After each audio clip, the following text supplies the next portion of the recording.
خداوند کی شکر گزاری کرتے ہیں آج اس خاص صبح کے لیے کہ ہم خداوند کے کلام کے شنوا ہونے جا رہے ہیں۔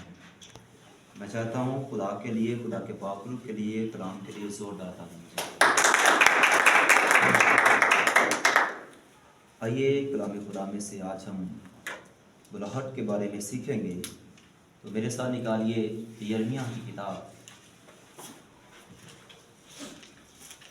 یرمیہ نبی کی کتاب، اس کے پہلے باب کی 4 آیت سے پڑھیں گے۔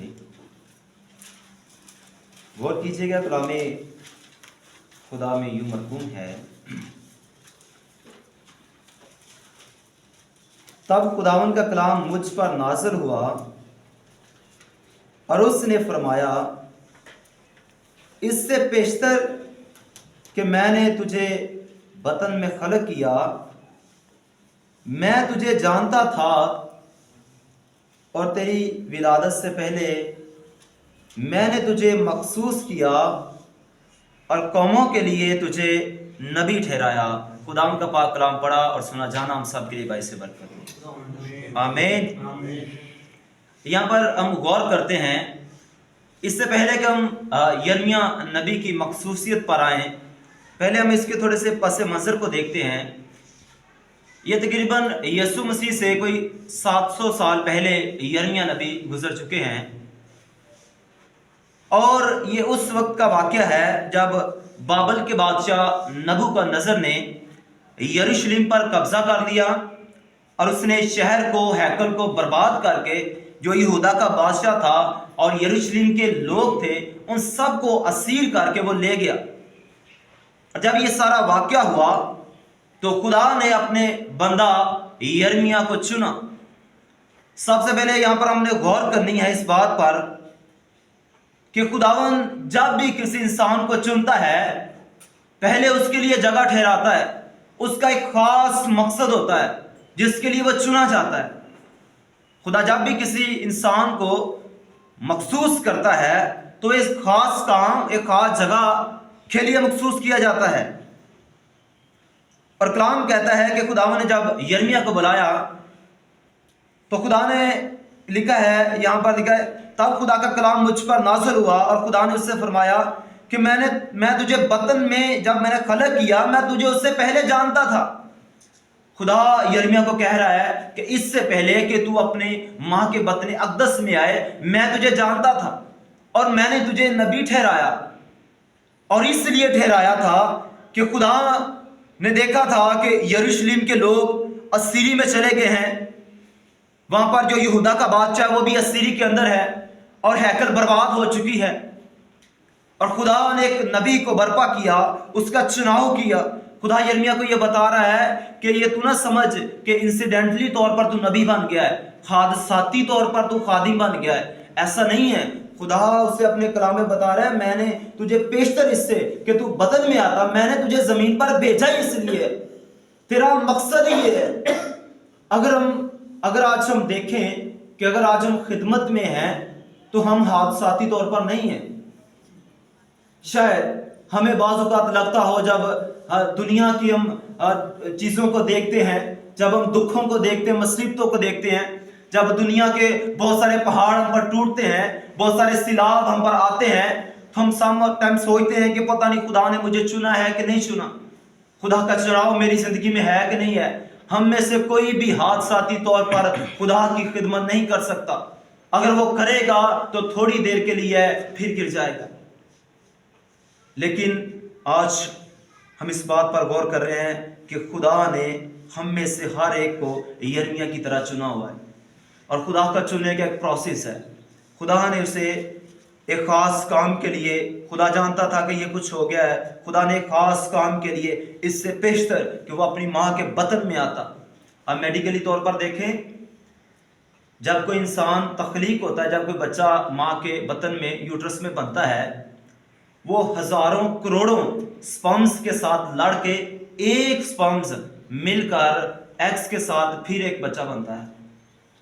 اور ہم میں سے جتنے یہاں پر موجود ہیں، ہم پہلے ہی جنگ لڑ چکے ہیں اور غالب آ چکے ہیں، اور پھر ہم زمین پر آئے ہیں۔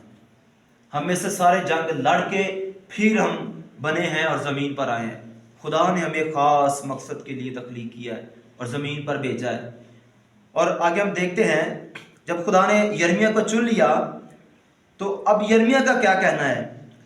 6 آیت میں لکھا ہے، تب میں نے کہا ہائے خداوند خدا، دیکھ میں بول نہیں سکتا کیونکہ میں بچہ ہوں، میرے اندر کانفیڈنس نہیں ہے۔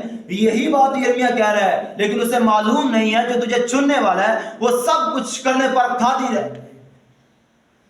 اور جب خدا پھر اس سے کہہ رہا ہے، خدا کہہ رہا ہے کہ یہ بات تو اپنے منہ سے نہ نکال، لیکن خداوند نے مجھے فرمایا یوں نہ کہہ کہ میں بچہ ہوں، کیونکہ جس کسی کے پاس میں تجھے بھیجوں گا تو جائے گا، اور جو کچھ میں تجھے فرماؤں گا تو کہے گا۔ یہاں پر اس بات پر ہم غور کریں گے کہ کسی بھی خادم کے منہ کے الفاظ کوئی عام نہیں ہوتے۔ وہ اپنے منہ سے کہہ رہا ہے کہ خداوند میں بچہ میں بول نہیں سکتا، خدا کہہ رہا ہے تو یہ نہ کہہ۔ اس کی بھی ایک وجہ ہے، خدا اسے کیوں کہہ رہا ہے کہ تو نہ کہہ کہ تو بچہ ہے۔ کسی بھی خادم کے جسے خدا نے چنا ہے، مخصوص کیا ہے، اس کے منہ کے الفاظ عام نہیں ہوتے، اور خداوند اسے یہی کہہ رہا ہے کہ تو یہ نہ کہہ۔ اور خداوند اسے کہہ رہا ہے میں تجھے جس کے پاس بھیجوں گا تو جائے گا۔ یہ آپشنل نہیں ہے کہ خدا جس کے پاس ہمیں بھیجے گا ہم جائیں یا نہ جائیں، یہ آپشنل نہیں ہے۔ خدا کہہ رہا ہے تو جائے گا، یہ ضرور ہے، یہ لازم ہے کہ تو جائے گا جس کے پاس میں تجھے بھیجوں گا۔ ہم میں سے جتنوں کو خدا نے چنا ہے، ہم پر یہ لازم ہے کہ جس علاقہ کے لیے، جس کام کے لیے خدا نے ہمیں مخصوص کیا ہے، ہمیں چنا ہے، ہمارے لیے یہ آپشنل نہیں ہے کہ ہم وہ کریں یا نہ کریں، ہمیں وہ کام ضرور کرنا ہے، کیونکہ ہم بنائے اس لیے گئے ہیں۔ خدا نے یرمیہ کو بنایا اس لیے تھا۔ خدا نے کہا اس سے پیشتر کہ تو زمین پر آتا تو بنتا، اپنے ماں کے بطن اقدس میں آتا، میں تجھے جانتا تھا، میں نے تجھے نبی جو تخلیق کیا بنایا اس لیے تھا کہ تو یہی کام کرے۔ اور کلام کہتا ہے، اب خداوند اسے تسلی دے رہا ہے کہ تو ان کے چہروں کو دیکھ کر نہ ڈر، کیونکہ خداوند فرماتا ہے میں تجھے چھڑانے کو تیرے ساتھ ہوں۔ تب خداوند نے اپنا ہاتھ بڑھا کر میرے منہ کو چھوا، اور خداوند نے مجھے فرمایا دیکھ میں نے اپنا کلام تیرے منہ میں ڈال دیا۔ آمین، ہاللیلویہ۔ اس بات پر غور کریں، خدا کیوں اسے کہہ رہا تھا کہ تو یہ نہ کہہ کہ میں بول نہیں سکتا، کیونکہ خدا نے اپنا کلام اس کے منہ میں رکھا تھا۔ اور آپ کو پتہ ہے، آپ سب جانتے ہیں کہ کلام تخلیق کرتا ہے۔ آپ جو کچھ منہ سے بولتے ہیں وہ تخلیق کرتا ہے۔ یہ ساری کائنات جو کچھ بنا ہے ایک کلمہ ہی کے سبب سے بنا ہے، ایک کلام کے سبب سے بنا ہے۔ اور جب ہم بولتے ہیں، جیسے خدا نے حزقیل کو کہا کہ تو ان ہڈیوں پر نبوت کر، یعنی ان پر کلام بول اور ان میں جان آئے گی، یعنی کلام جب ہم منہ سے بولتے ہیں، جو خادم جسے خدا نے چنا اور مخصوص کیا ہے، جب وہ بولتا ہے تو اسے تخلیق ہوتی ہے، اسے کریشن کا کام ہوتا ہے۔ خدا اس لیے اسے منع کر رہا ہے کہ تو یہ نہ کہ میں بول نہیں سکتا۔ اگر بعض اوقات ہم اپنے آپ کو یہی کہتے رہیں گے، بعض اوقات ہم بڑے مایوسی کے الفاظ بولتے رہتے ہیں، میں بول نہیں سکتا صحیح، میرے اندر کانفیڈنس نہیں صحیح ہے گا، میرے حالات نہیں صحیح۔ جو کچھ آپ بول رہے ہیں ویسا آپ کے لیے ہوتا جا رہا ہے۔ آپ مشکل حالات کے اندر ہیں، آپ جس بھی حالات کے اندر ہیں، آپ کہیں خدا میں بڑا خوش ہوں، خدا نے مجھ پر بڑا فضل کیا ہے، آپ دیکھیں گے آپ روز بروز بڑھتے جائیں گے۔ آپ مشکل حالات کے اندر بھی ہمیشہ خوش رہیں گے، کیونکہ اپنے منہ کے الفاظ سے اپنے تخلیق کر دیا ہے۔ آپ اپنے لیے اپنے دائرے بناتے ہیں۔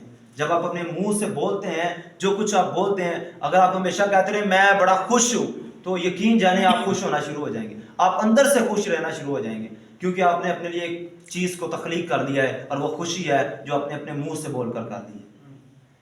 اور بعض اوقات جو لوگ ہیں، سم ٹائم ایسے میں نے لوگ دیکھے ہیں جنہوں نے جدوں ملی ہے ہمیشہ دکھ ہی سناتے رہیں گے، میں بڑا دکھی ہیں، حالات نہیں صحیح، اور دن بدن ان کے حالات اور ڈاؤن ہوتے جائیں گے، کیونکہ انہوں نے اپنے منہ سے تخلیق کر دیا، یہ باتیں کہہ دی ہیں۔ خدا اس لیے یرمیہ کو کہہ رہا ہے کہ تو یہ نہ کہہ کہ میں یہ نہیں کر سکتا۔ خدا کہتا ہے میں نے تیرے منہ میں اپنے کلام کو رکھ دیا ہے۔ ایک خادم کا چناؤ ایسے ہوتا ہے کہ خداوند جس بھی خادم کو چنتا ہے اسے بطن اقدس سے چن لیتا ہے، اسے مخصوص کر دیتا ہے کام کے لیے۔ یہ خدا کا پروسیس ہے۔ پھر خدا اس کے منہ کے اندر اپنے کلام کو رکھتا ہے، اور پھر خدا اس کے ڈر کو ختم کرتا ہے اس کے اندر سے۔ جیسے پطرس کے اندر ایک وقت تھا لوگوں کا ڈر اور خوف تھا، لیکن جب وہ روح القدس کی گہری معموری میں آ گیا، جب وہ روح القدس سے مسح کیا گیا، مخصوص کر دیا گیا، تب اس کے اندر سے ڈر ختم ہو گیا، وہ دلیری کے ساتھ لوگوں کو کلام سنا رہا ہے۔ خداوند جب کسی کو چنتا ہے تو ماں کے پیٹ ہی سے چنتا ہے، پھر اس کے منہ میں اپنے کلام کو رکھتا ہے، پھر اس کے اندر سے ڈر ختم کرتا ہے، دنیا کا، لوگوں کا، یہ ساری چیزوں کا، پھر اس کے ساتھ ساتھ رہتا ہے۔